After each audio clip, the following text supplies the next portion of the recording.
जिस सिंधिया परिवार ने रानी लक्ष्मीबाई से गद्दारी की थी, आज उसी परिवार को भाजपा अपनाने जा रही है। इसे आप किस तरह देखते हैं?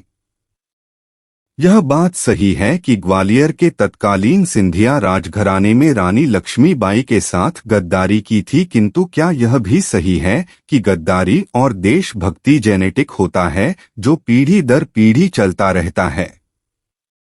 इसलिए अगर किसी के पूर्वजों ने कोई गलत काम किया है तो उसकी सजा आने वाली पीढ़ियों को क्यों दी जानी चाहिए?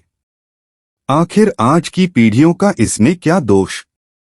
अगर किसी के पूर्वज ने देश हित में या समाज के हित में बहुत बड़ा योगदान किया है तो निश्चित रूप से उनका सम्मान तो किया जाना चाहिए, लेकिन क्या इस बात की गारंटी है कि उनकी आने वाली पीढ़ियां भी उसी तरह समाजसेवी और देशभक्त होंगी? यह तो उसी तरह की बात हो गई जैसे नाथूराम गोडसे द्वारा गांधी जी हत्या का दोष आज भी राष्ट्रीय स्वयंसेवक संघ के हर व्यक्ति को दिया जाता है। कांग्रेस राजनैतिक स्वार्थवश ये कार्य गांधी जी की हत्या के बाद से लगातार करती आ रही है। जब तक सिंधिया परिवार कांग्रेस के साथ था, तब तक रानी लक्ष्मीबाई के साथ की गई गद्दारी का किसी को कोई ख्याल नहीं आया। ज्योतिरादित्य सिंधिया के कांग्रेस छोड़कर भारतीय जनता पार्टी में शामिल होने की खबरों के बीच इस तरह की कई चीजें ढूंढी जाने लगी है, जिससे ज्योतिरादित्य सिंधिया को तो बदनाम किया ही जा सके, भारतीय जनता पार्टी को भी लांछित किया जा सके।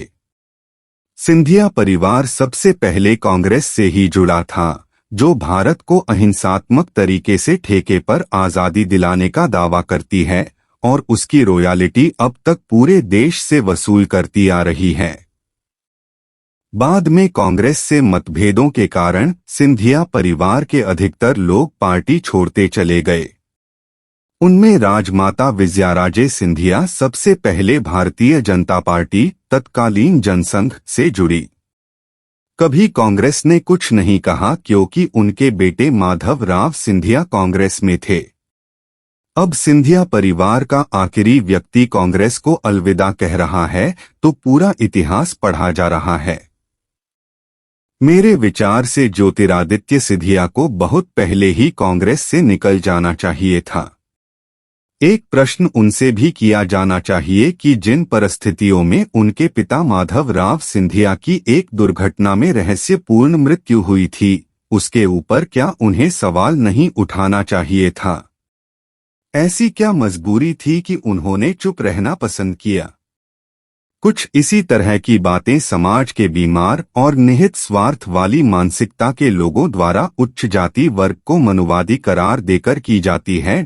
समाज के दलित वर्ग पर प्राचीन काल में हुए अत्याचारों के लिए आज भी उन्हें पानी पी पीकर कोसा जाता है।